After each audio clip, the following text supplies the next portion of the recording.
Off to Virginia.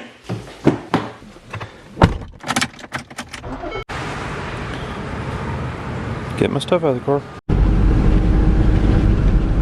Born and bred down in house. Oh yeah.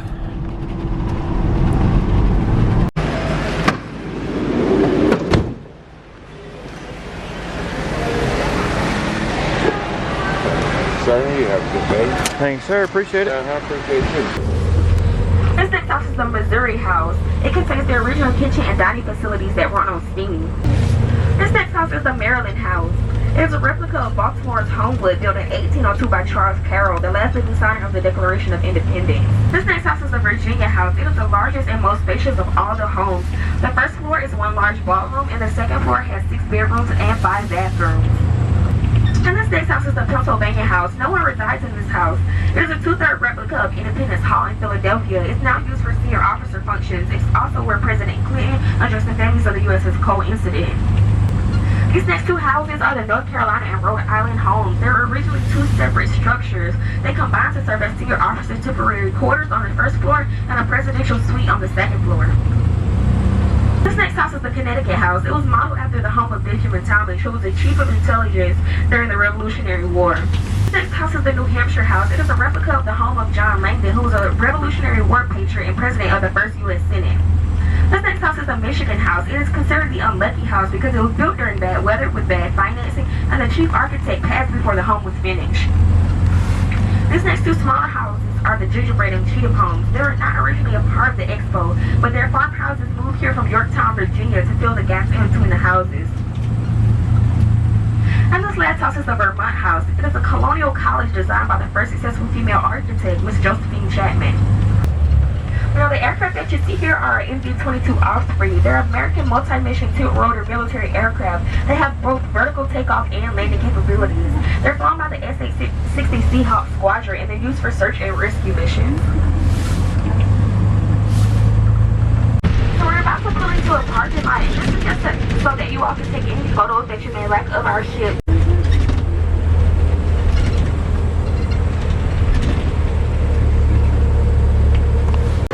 So we are in Norfolk, Virginia, and at the Nauticus, which is the National Maritime Center. So we're going to learn about a lot of maritime things, starting on the 3rd floor, working our way down to the battleship, which is pretty cool, and then some of the interactive exhibits down here. So let's get started.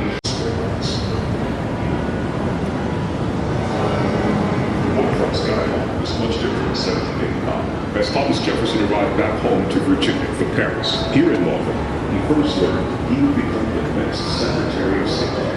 This singer.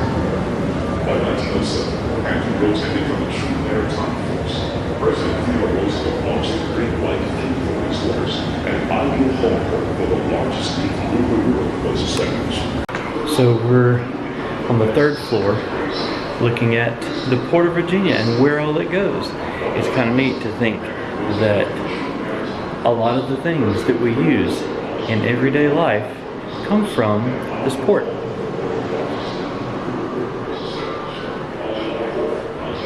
Even CDs. Things like this ancient cell phone. Wooden utensils. And Barbies all come in the crates that you see on these big ships. It's kind of neat to think that this Norfolk is the only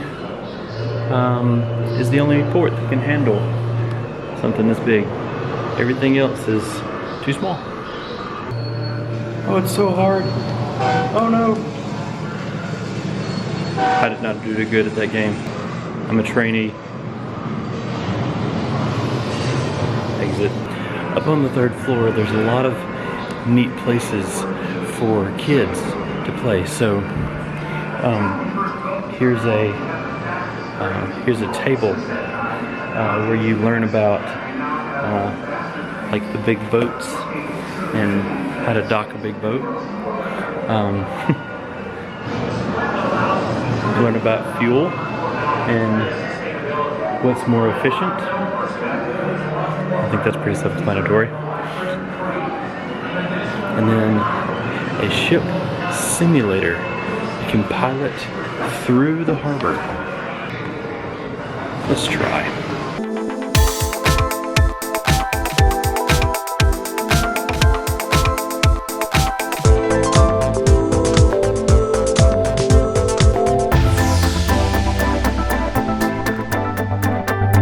So there's a lot of neat things up here. It looks like a way to view the seaport. 1898 on the USS Iowa when we sank the Spanish fleet off of the coast of Cuba.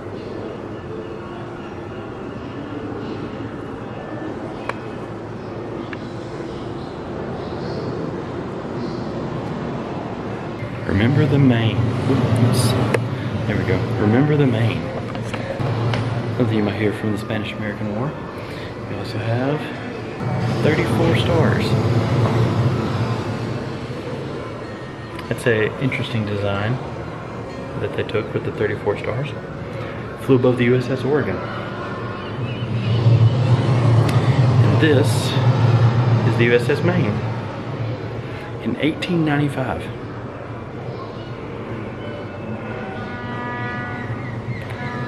This is the Maine after it exploded. Old naval uniform from the 1840s. 1907. That's what it looked like in Norfolk.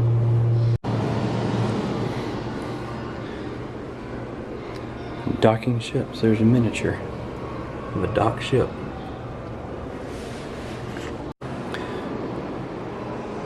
Old signal lights.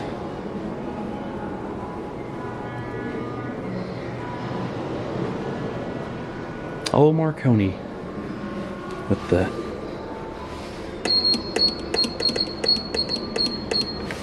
it's coming from over there.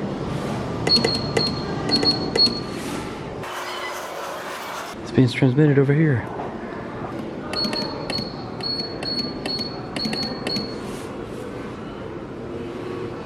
SOS 1898.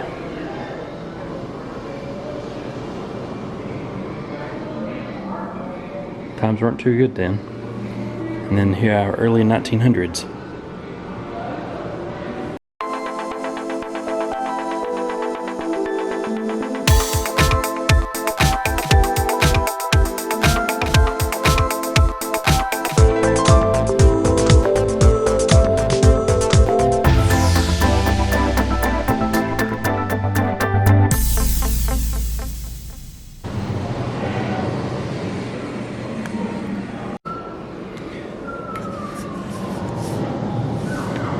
USS Maryland.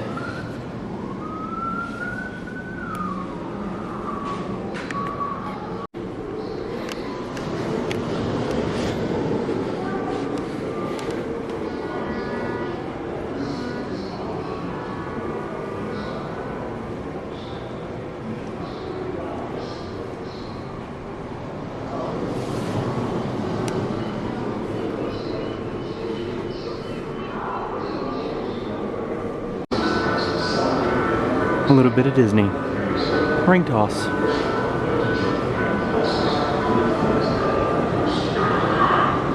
Oh, I'm being attacked by sharks. 54-year-old shells, which were Here's what the armor looks like, or looked like. And those big 16-inch guns made a big old hole. This is the USS Wisconsin. Fairly big model. There it is. Be with her shortly. This is the Wisconsin when it launched.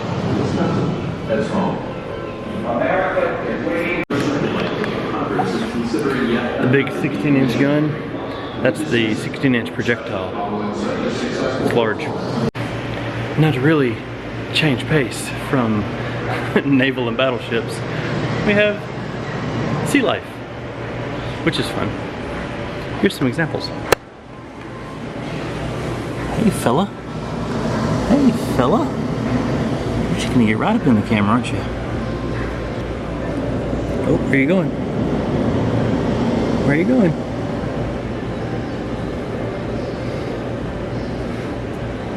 Using his feelers to feel the bottom of the tank. Oh, look at here. Look at that fella. I can see you on a bun. A pufferfish. A few little pufferfish. Some tank mates. Oh, this guy's mean looking. Look at that. Hey, guy. Yeah, what you gonna do? Huh? Oh, yeah. Scary. So have some seahorse. Seahorse is in there. Look. Mollusk. Actually, I think those are Rhode Island clams. Oh, there you go. A couple of lionfish. Oh, here we go. Here's the brightly colored tropical tank.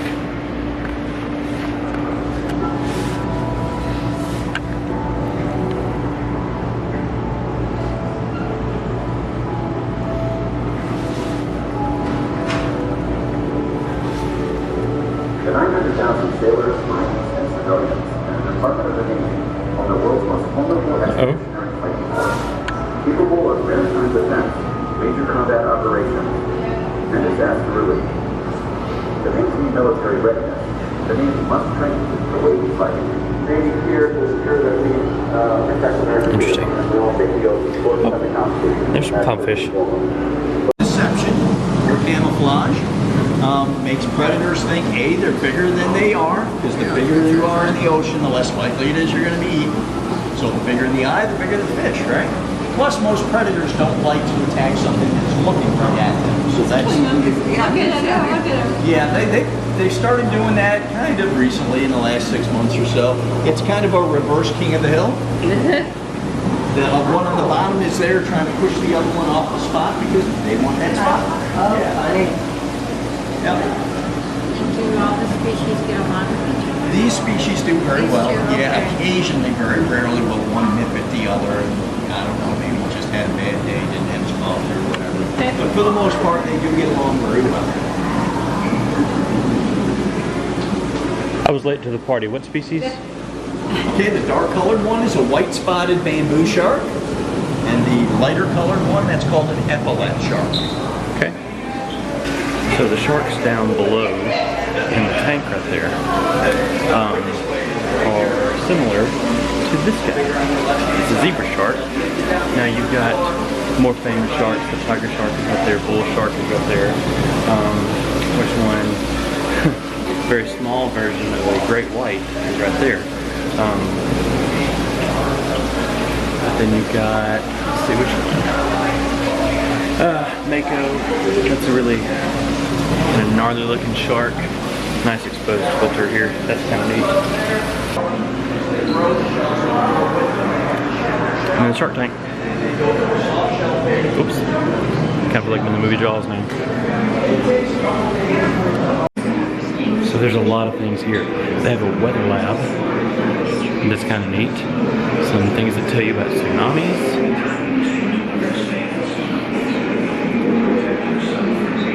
And even about the eastern seaboard and how we're kind of threatened there a little bit.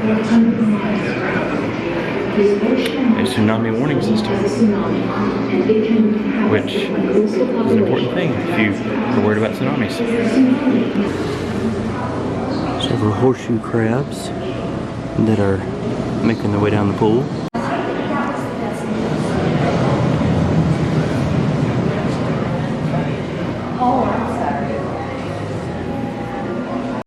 The big red bulb.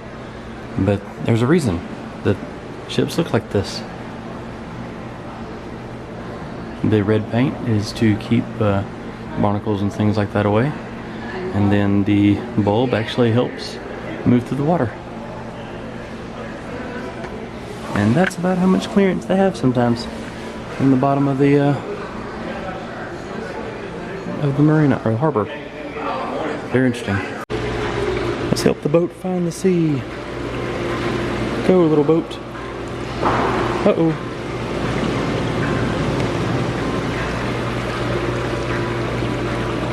no, we sunk. Oh no.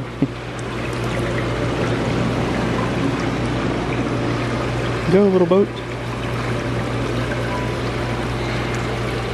Can you find the sea?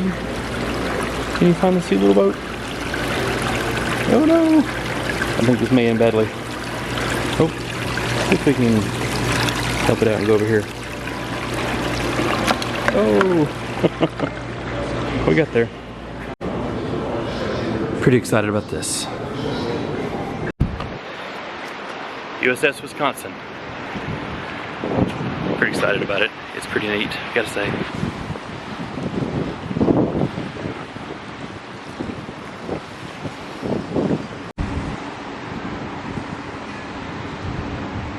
What are the listings under the Iraqi flag? That's from the Gulf War, the first Gulf War. Mm-hmm. First time they went somewhere and blew up some targets, they put the name of the town. Okay. Each time they went back, they marked it with a bullet. So it's not how many shots, it's how many times they were there. Gotcha. Very nice. And are there similar placards for World War II and Korean War? There were, but they've been painted over since then. Gotcha. Very nice. Thanks.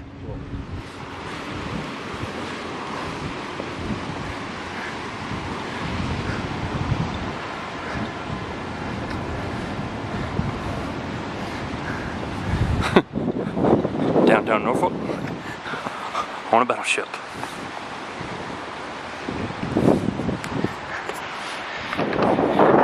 The 16-inch guns have obviously been capped,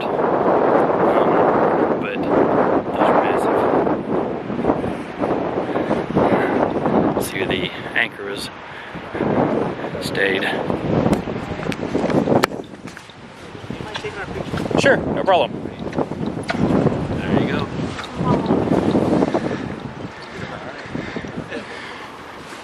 Little step down. All right, smile. Let me get the top of the ship in. There we go. I'll take a couple just in case. There you go. Thank you Great. so much. Thanks. All right.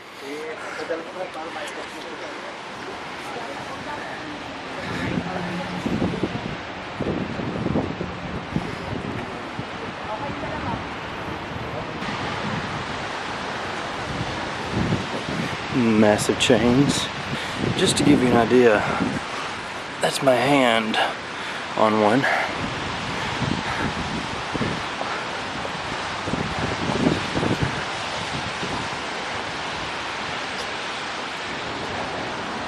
So we are at the bow of the ship.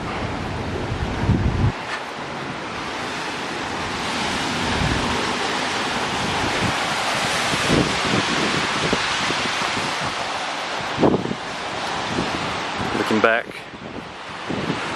it's a pretty impressive sight.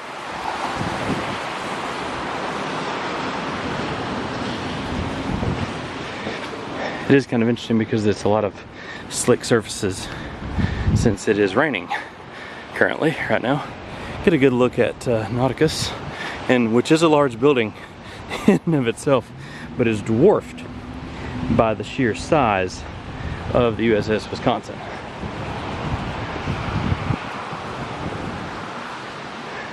Guessing that was used to help move the chain when need be.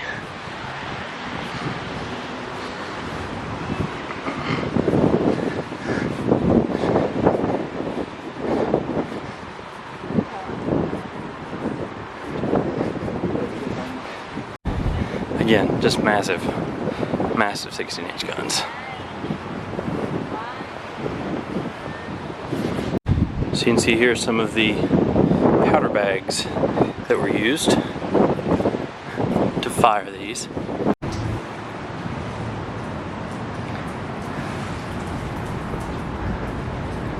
A utility boat, 40-foot utility boat on the Wisconsin.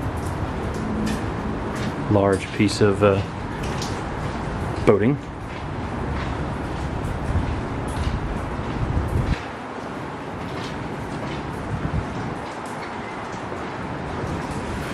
She still operational.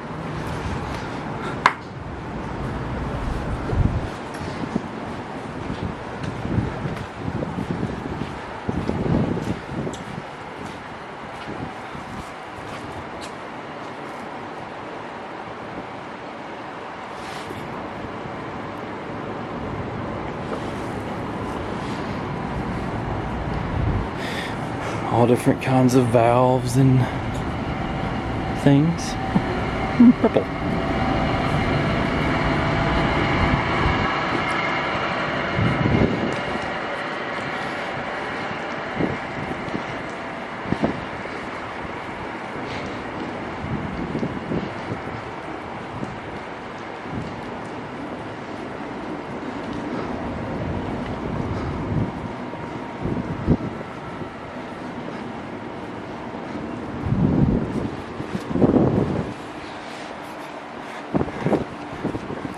Big old boat.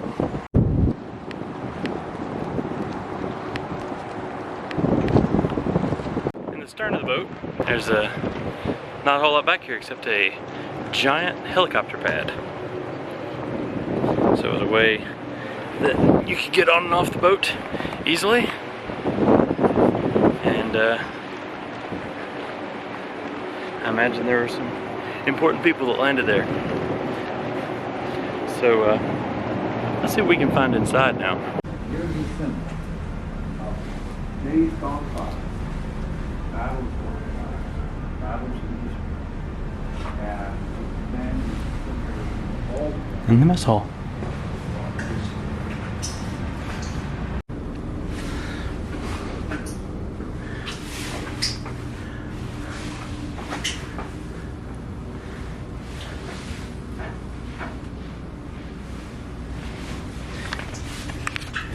You're able to get a lot more closer in here than you were on the USS Alabama, which is really neat to see, kind of some of the quarters and things like that that they had.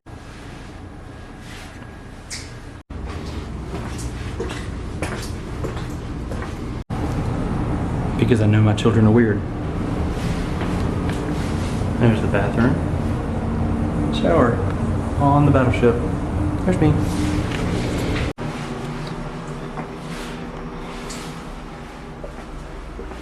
Crew quarters on the battleship.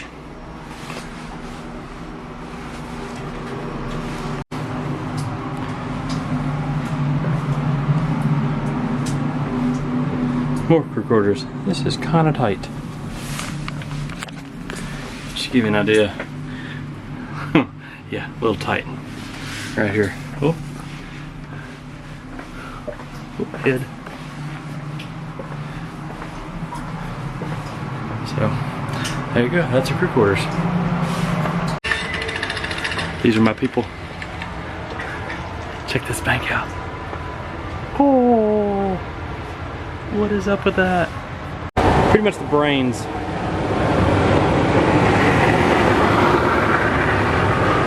Comm station. All the communication equipment. Yep. They had a bank on the boat. It's kind of loud.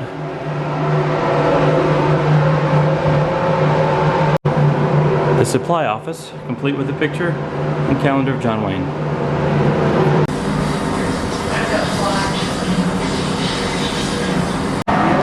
There's a machine shop with a lathe, press, giant drill. Marine barracks. Mess hall. Or kitchen, complete with donuts. Educational services, complete with all the manuals to everything on the boat.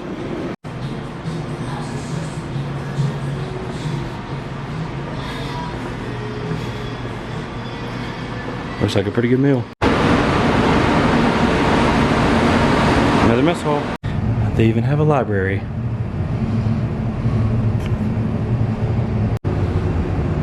CPO mess room. A little nicer.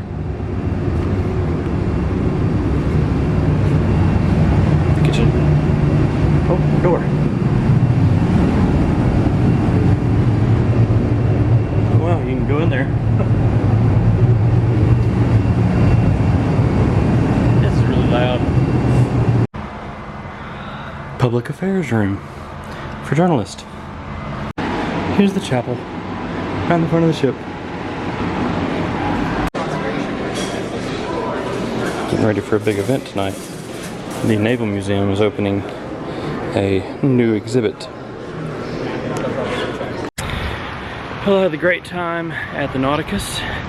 If you enjoyed it and found it educational, go ahead and like and subscribe. Appreciate it.